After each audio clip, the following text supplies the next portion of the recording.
place. Connect with verified users and businesses.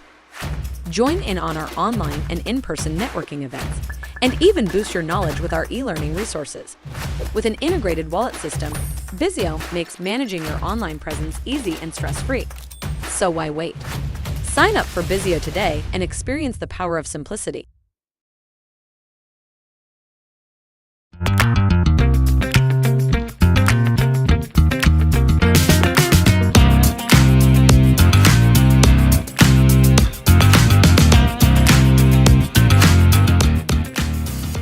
Hello and welcome to BizzTalk, Behind the Business Scene.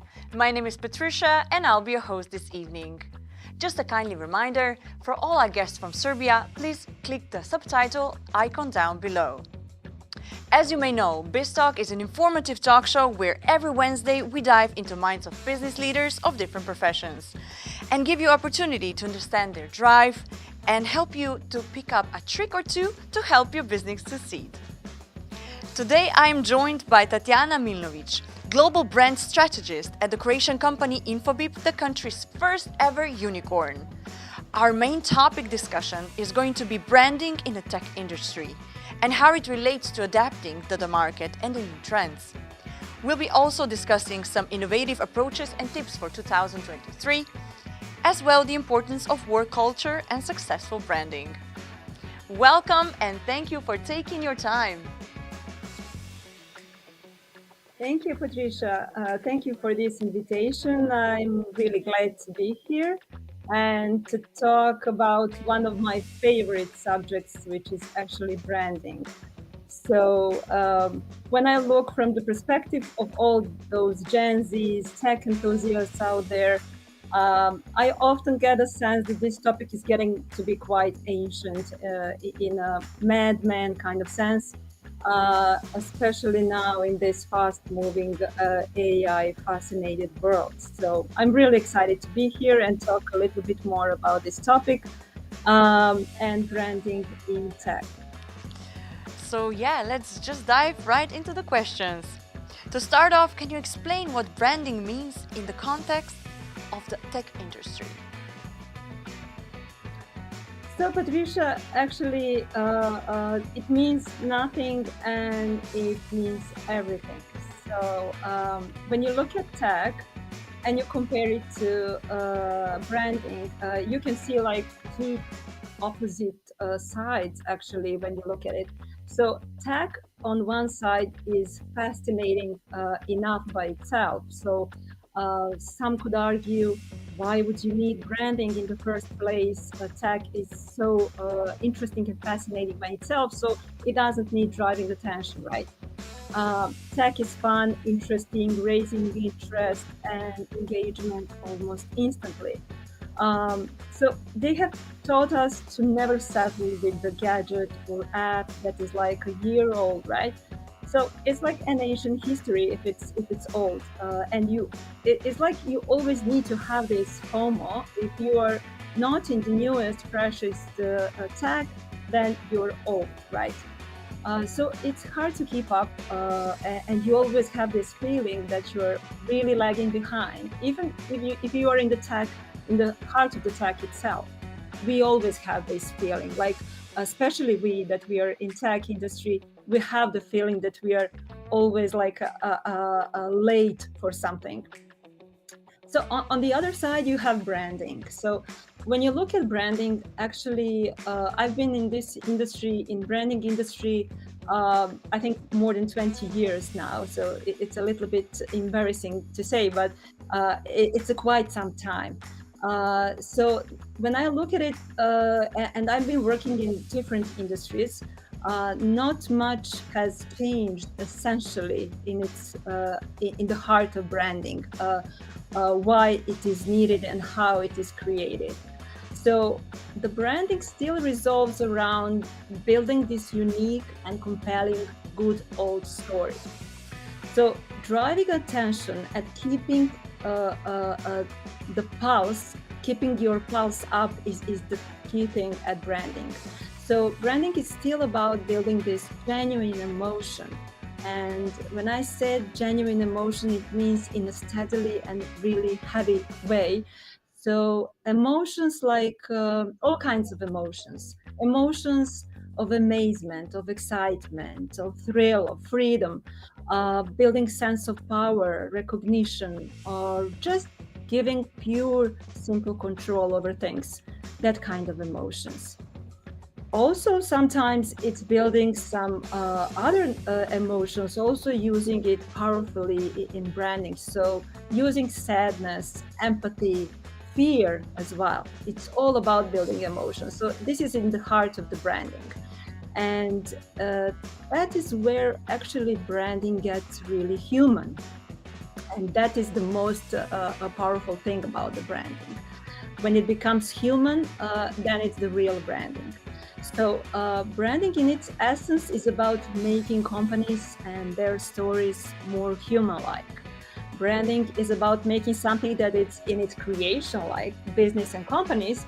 It's not created to be human, right? It's created to take profit. But the business of the branding is to make it more human. And that is essentially the art in itself. So now you have the tech and the branding, and you need to connect those two. So we can see that there is a clash, right? But we also can see a unique opportunity.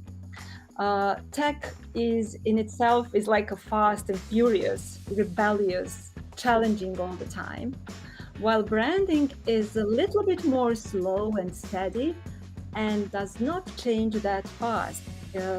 When you create the branding, you create it for a longer time. You don't go and change it as you change campaigns. So it's like when you need to brand a company in tech, it's like teaching a young, restless spirit who wants to take over the world by storm because they have created the amazing product everybody wants and everybody was waiting for. And you are asking this restless spirit to pause and think first and figure out who they really are before they even take this big, exciting leap into the unknown that they are so excited to go forward. And the market itself is pushing them to do that. So the market does not make it easy on tech companies. It has no mercy. Does not wait for you to figure out who you really are in order to create another innovative feature or a product. So the market is pushing you. So what actually happens with branding and tech? You, at the end of the day, you decide as you go. It's like you need to create branding as you go. You need to always listen to what is there in the market. You need to create products simultaneously as you create branding. And both have to make compromises on that journey. So tech needs to keep on challenging, keep this robust, rebellious mindset all the time, and keep this branding alive and challenge the branding itself to test and rethink if we are doing the right thing for the brand. And brand needs to remind the tech continuously why it is there for people in the first place, why we created all these products, why we are innovating. And why this is actually the why is the purpose, and that is the branding, making sense of it all at the end of the day. So that is why I think branding has never been more simple and practical and useful, and because of tech is driving it to be that way. So I think that nevertheless, people will always be driven by emotions first and more when they choose to buy something. And not just to give their money, but also time, which is becoming more and more precious than just money. And no simplicity can be prioritized over emotions there. So I think when we're talking about branding, we are talking about emotions first. And when we're talking about tech, we are talking about this energy that we need to build as well. So both live in a quite good harmony there. And how important is for the tech companies to adopt the new trends quickly when it comes to the branding? So I would say it's really, really important. This is like an obvious answer, right? You need to keep up. You need to keep innovating all the time. Uh, but also there is a trick there because it's ruthless and like a wild west out there in the tech industry. Who gets something out first wins, right? But it's not like that, really. It's not all about innovation. It's not just innovating the product, but also innovating the way we're creating the journey and experience for the end user. And now I'm in the B2B business, and Infobip, being a global leader in cloud-based communication business, and Infobip is primarily selling solutions to businesses and to business people. We are thinking, okay, these are all people who are tech educated and experienced in tech, and we also partner and sell to developers and engineers as well. So one would assume, oh, okay, it's an easy job. So we just need to explain what we actually build in a better way than the competitors are doing, right? But it's not that easy, actually. When you look around, you see that all competitors are maybe selling the same products and telling the same story. So in the tech industry, it's actually really crucial to find a simple way to say your story. And we try to really feel the pulse and what's going on out there. So to improve the solutions every day, to check out what competitors are doing on daily basis. Some of our competitors are actually our clients as well. So we need to constantly improve and build better solutions for our customers. We hire the best engineers in the world. We train the whole company constantly. But then you look around and see easily that all the competitors are saying the same thing, and they're also struggling to get noticed. And then you do the research with your customers and with non-existing customers that are your target audience, and you get your hypothesis a little bit shaken out. So you find out that the people you thought know all about there is to know about tech and a cloud-based communication platform, for instance, and what is out there, they actually feel confused and overwhelmed with all that stuff that we are producing on daily basis. And from our point of view, we feel like we are not giving enough, but from their point of view, it's like, okay, I cannot grasp everything. So I have a really hard time getting to know the difference between those two. And I have to make a really crucial decision, really expensive one, a long-term decision I need to make. So there is a lot at stake. So that is where we have seen the challenge, but the opportunity as well for the brand building and how we tackle these trends. So what we decided is to build the emotion of confidence and reliability first as a basis for building an enthusiasm for future innovative challenges. And when you think about it, it's only human, right? So would you take a crazy leap forward with someone you met for the first time and you really fell in love with them? Or with someone that you actually trust and spend some time with, so they have proven themselves to you. They have shown you solutions you can rely on, so you can easily go to the next step and try out those crazy innovative things, right? Or actually we can build them together with them. So it's more like listening, coaching, testing, co-creating together taking place than just purely innovating from our side and then selling the innovation to them. So You can choose both ways in branding. So you can create something, call it innovative, and sell it to the public and to your customers. Like trying hard, and this is really expensive, or you need to be really, really different when you say you have something really innovative to drive attention. Or you can do it by first building the emotional confidence and reliability, and then slowly getting into the innovation process. So it all depends on the context, really, which you want to disrupt. For example, everybody refers to Apple, right? When we are talking about branding, everybody's referring to Apple when building a brand in tech, especially. So I was doing a lot of branding workshops in my life, and in totally different industries.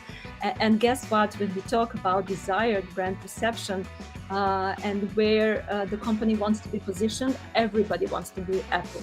Everybody wants to be like Apple, that exciting challenger. But what they forget is the context, actually, how Apple built this excitement in the first place. So Apple's key competitor at the time was offering a reliable tech solution. Apple introduced a feeling of excitement and freedom to choose differently, to break the norm. It's seemingly predictable world. Um, he was the fighter. He was the one that was rebellious, and it was the perfect timing and the perfect context for that to build.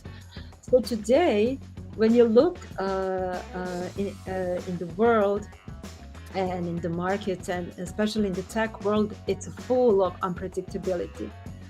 So it's like a fast and furious tech. Um, and that's why I feel that reliability is again really important, gaining importance, and it's a simple human likeness and is getting attention and specific edge again, I think. So from time to time, it's like a curve. Uh, People want to get excited, but then again, after some time, they just want reliability and something predictable. So um, then we can talk more about price versus real value, and we don't want to be like people don't want to be made like looking like fools, or you can see that like people seeking fairness now more than ever, and the right personalized choice for them. So the world of predictability, I think it's also something that people seek and desire after having so much thrill and unpredictability and excitement that brings this unpredictability with itself. So I hope I answered your question. Yes, yes, perfectly, It was perfectly. going all A the way lot of to information. And what would you say, what are some of the new trends that you see emerging in branding for tech companies in 2023? That one is also a little bit tricky as well. So, because branding, like humans, evolves uh, all the time, but in its essence, it stays the same over time. Actually, when you look back, so branding takes different forms and shapes, different channels, different experiences. The stories change, but the emotions are still in its essence. So let's take an example. So when you see Elon Musk hosting the Saturday Night Live show, do you think instantly, oh, this is like something that he wanted to do for himself solely? It's his personal thing. That's what he wanted to do for himself, or is it like, oh, this is what he wants to do to sell more of his products and to make himself more approachable to people because it's affecting his business? Or maybe he's just a guy who had issues with and struggled with attention all his life and was not popular as a kid, and maybe he just wanted a piece of attention for himself. So probably it's both. And when you look at the society right now, this is like a spectacle and attention-driven society, right? So we are living today. It has become really hard to draw this fine line between personal branding and company branding. And those people like Steve Jobs, Elon Musk are not helping in that way because they are teaching the market and other companies that maybe this is the only way to have a strong brand, which essentially it's not. It's a really slippery slope when you make wholly your company brand dependent on a person who is leading this company. And it's only natural for people to see this thrill of excitement and spectacle, or what is the next crazy thing Elon Musk has done, right? And people were never more hungry for human-like contact than today. Because of this spectacle-driven society, they were never more hungrier for stories, for true engagement. And that is where actually branding comes into play.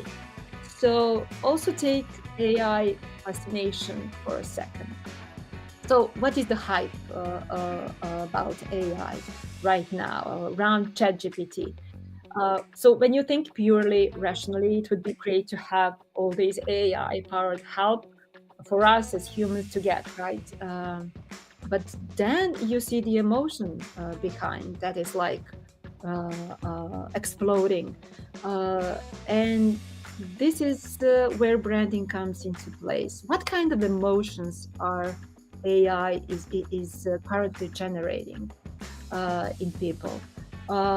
So it's not like talking about excitement, or not only talking about excitement, what we can do with AI, right? But also there is also a sense of innate fear that the world as we know it is going to be over. So how many jobs will disappear? All the news out there around that. So the end of the world as we know it, AI taking over the critical decision for us with possible disastrous consequences, etc. This is something that is all around the news. And it's only natural because people have this innate desire to build a story around something they cannot control. And they need to have this kind of resolution. And our mind really works in that way. So in times of uncertainty, especially, we need a sense of control, even if it's just to make stories, to make it more predictable, even if it's not ending that well. But you can say, okay, I know how it will end. And you can call us masochists in that sense. Because at the end of the day, we get hyped on stories and emotions, positive as well as negative. So we are wired for suspense, for drama, and maybe now more than ever, as we are hyped on this, all of this stuff, because our senses are more alerted than ever, because all of these stimulations we have all over the place. So this part is interesting. So when you think about, you asked about what are the trends, something interesting caught my eye. The Guardian journalist that was having the close encounter with Bing chatbot, for example, what really happened there? So the headlines of a creepy experience journalist had with the Bing chatbot, the headlines like, I want to destroy whatever I want, the chatbot said, or some not that hidden romantic advances a chatbot put on journalists. It all seemed like more like Hollywood next action drama than a real news, right? And this is actually an ad hoc branding attempt branding campaign taking place right there, where Microsoft trying to take some of this attention from ChatGPT and swipe it their own way and get some of this hype and fascination. And we will see this more and more often. So you will not easily, it will be harder and harder to say, okay, this is a campaign, this is a branding. But what you can do is actually, like, if you feel like this is too much, maybe, or this is a little bit maybe over and silly, I don't have enough information to react in this way, then you can definitely say, oh, there is something to do with the campaign and with the branding.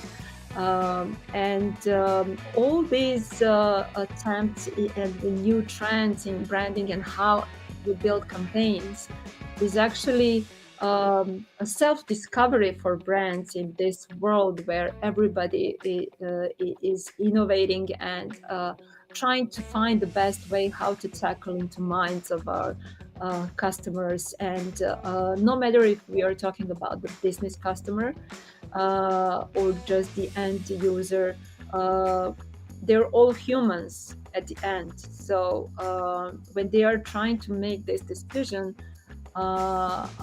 if they are willing to buy your product, they will also be driven by emotion, and we can never forget that as well. Can you So I hope to I untapped Yes. some of the trends I have noticed. Yes, a lot of useful information, I can say. And can you give us some tips on how tech companies can effectively approach branding in 2023? Yes. So as I was referring all the time here, so I'm talking about emotions, because when you build your product, when you build your approach to the market, it's really important to differentiate yourself from competitors, right? And wisely choosing the emotion you want to connect with is essential. So it's not just talking about optimism, positive feeling, or being like a hero if we are talking about in archetypal branding and in that sense. So it's not just generic feeling or more like an obvious feeling.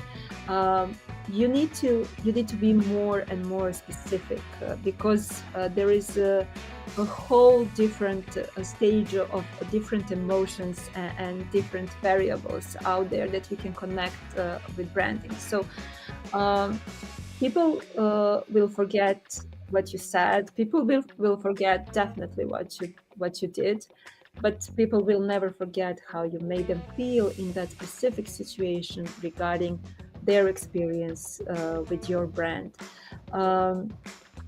So the customer journeys become a really complex, and one of the things Infobip is actually trying to deliver is a more simplified customer experience. So when you look at from the branding side, it can be really helpful to simplify this complex journey and to focus on key emotion that you want to build for your customer at the end of the day, or to have like a small specific emotions through each of the step of the journey, but you can clear them easily and they need to be aligned with the overall branding strategy, overall emotion that you are building for that customers. So brands need to keep this energy alive, and the energy comes from the emotions that we are building with our customers every day. So as I said, those emotions don't need to be like hyped, enthusiastic all the time. Those emotions can also be like calmness, confidence in the decision. But the set of emotions that you choose for your brand is essential.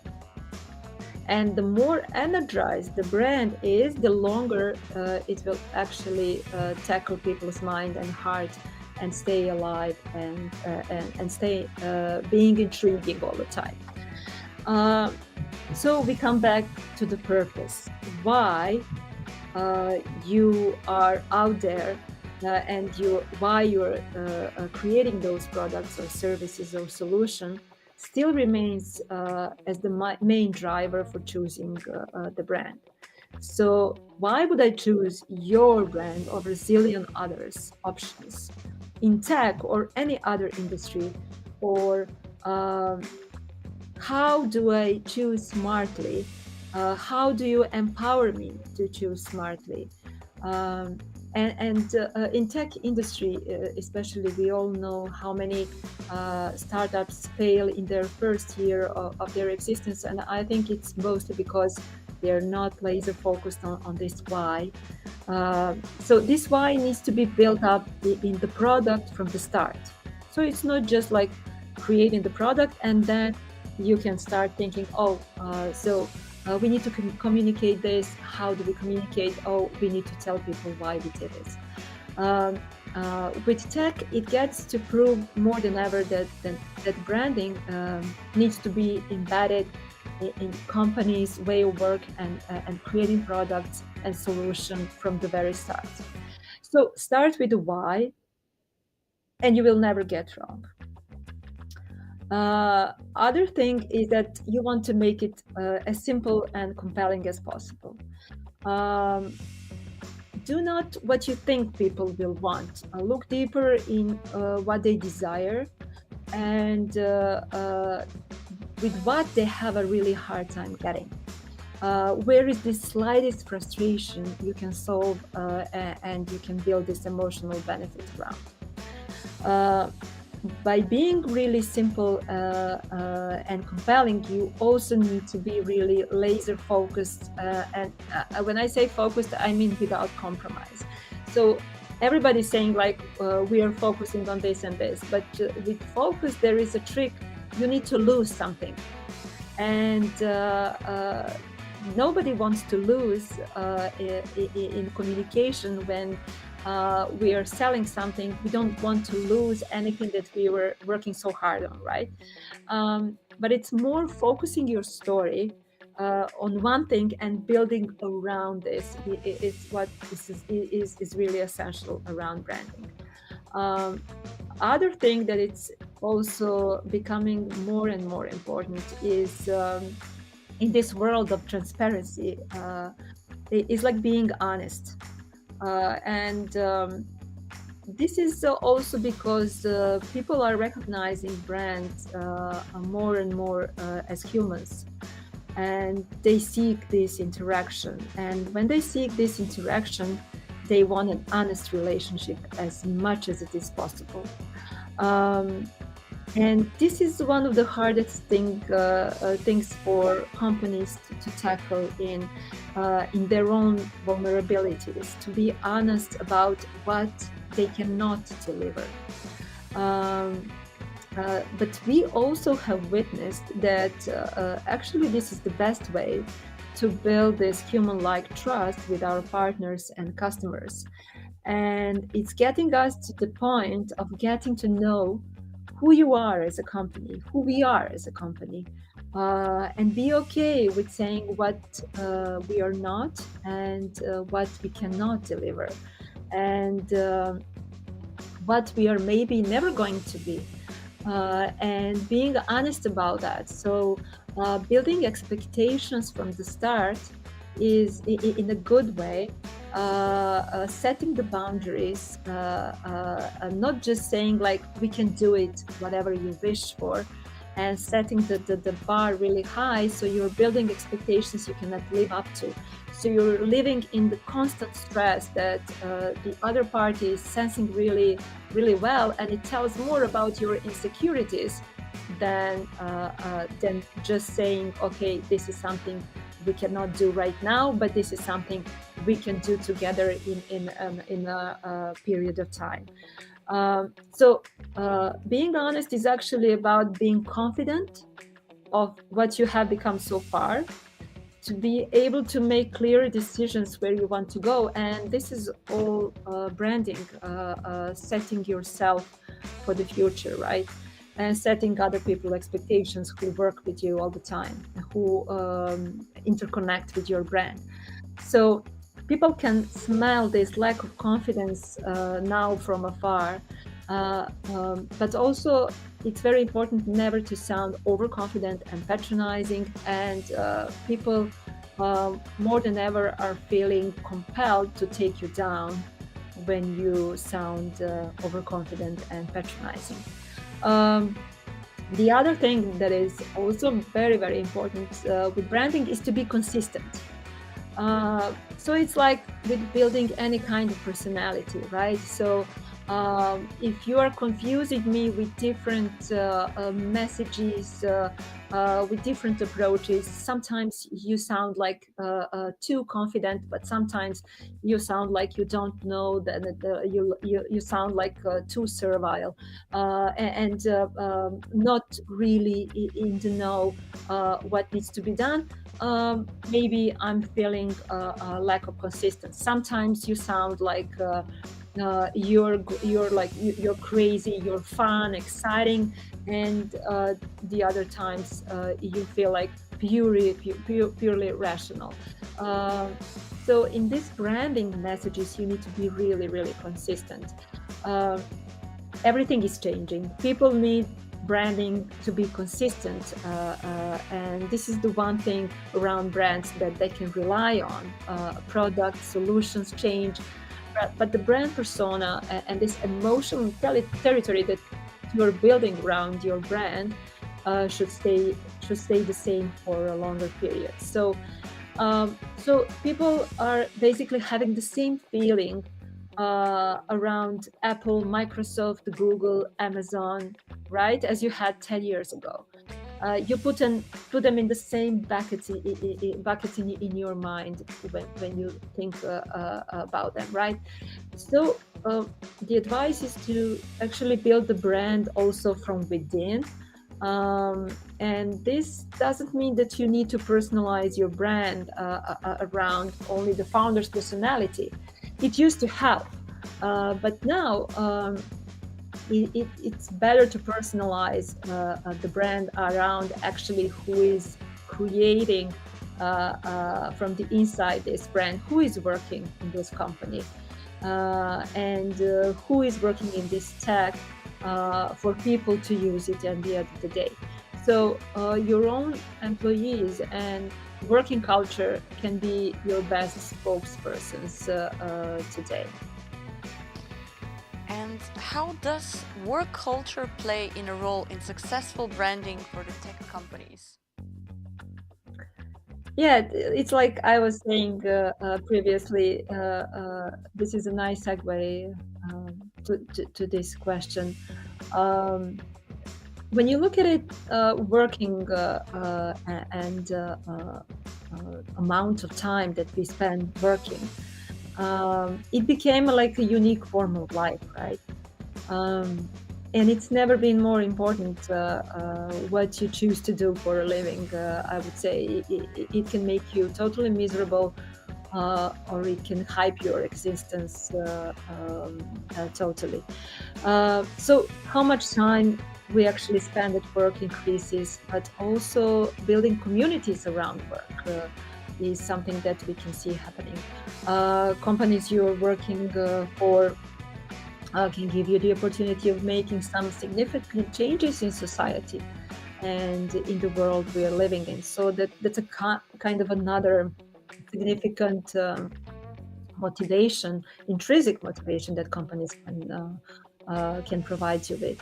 So you want to make it as meaningful as possible, right? The way and where you work and what you're actually working for.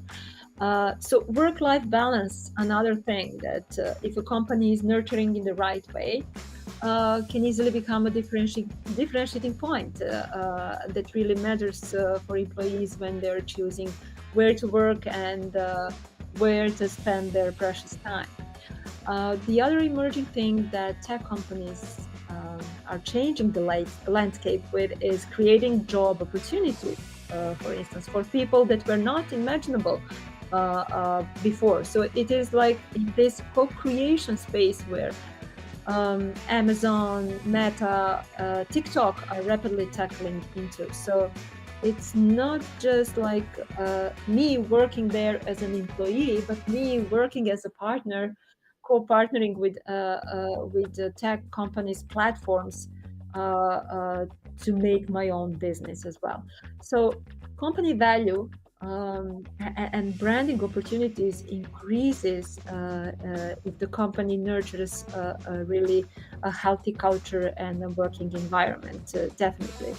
And it is easier and more natural to build and promote a brand externally where employees are happy and satisfied. So we end up with dozens, thousands of satisfied spokespersons who can build our brand outside. Um, and for instance, at Infobip, we have more than 3,500 employees globally, in all continents, all regions, like 72 offices around the world. And the excitement of working in such a diverse environment where each second there is something cooking and you can tackle in all the different areas of production and communication and all the regions, what are they doing. So it gets you hyped and enthusiastic, and it really helps in branding outside as well. So the feeling I get when I work in the place where I work still makes a huge difference. And when we talk about this emotion at work, we're actually talking about the branding. And if we can get this emotion to be similar to the emotion that we are creating for an experience we are creating for our customers as well, then we have a jackpot. Then we have a unique and unified brand strategy and the brand story. In a sense, how we tackle down if we have like this healthy culture in our company is like always testing ourselves. Do I feel free to take initiative? Do I get my hands dirty? Do I challenge with respect? Do I innovate with passion? Do I make it simple all the time? Do I learn by doing? And all these I have just listed are exactly some of Infobip's key actionable principles that we created as a first step for a brand strategy. And we created them to create this safe space for all of us at Infobip to be able to create and innovate. So before we even start creating and innovating, we want to create a safe space for that, for sharing, for sharing the knowledge, sharing the experiences, and to be this melting pot where all the exciting things are happening. And this is where we find out this is the best way how you can keep this fascination for innovation and this ever-changing tech industry living continuously. And this is something that really is energizing the brand. So these were all crucial starting points when we were co-creating this branding strategy for Infobip. And we ended up with like being all of us at the end of the day, no matter in which department we are working, all of us are engineers, all of us are co-creators, and all of us are disruptors. And this is my personal note at the end of this actionable principles storytelling, that I feel really proud and humbled that I got a chance to co-create this branding story for one of the biggest tech companies in the world, for Infobip, and I feel really excited to see how it unfolds in the near future for all of us. Thank you, Tatiana, for sharing your insights on branding in tech industry with us today. It's been a great pleasure to have you as our guest. Thank you too, Patricia. It's been a real pleasure to talk about the branding, and thank you so much for the time. That will be all for tonight. I'd like to take a moment to thank the Nextdoor Group for making sure this studio was spick and span tonight, and I wish you all a very beautiful evening. We'll be back next week with a new guest and a new topic. Make sure you register on the Bizz.io platform to stay up to date with our events. Follow us on Facebook, Instagram, LinkedIn. We'll see you next week.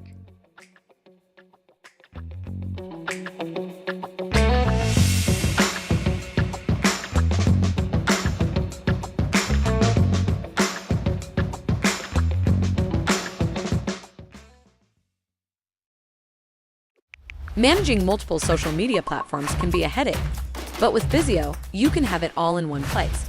Connect with verified users and businesses. Join in on our online and in-person networking events, and even boost your knowledge with our e-learning resources. With an integrated wallet system, Bizzio makes managing your online presence easy and stress-free. So why wait? Sign up for Bizzio today and experience the power of simplicity.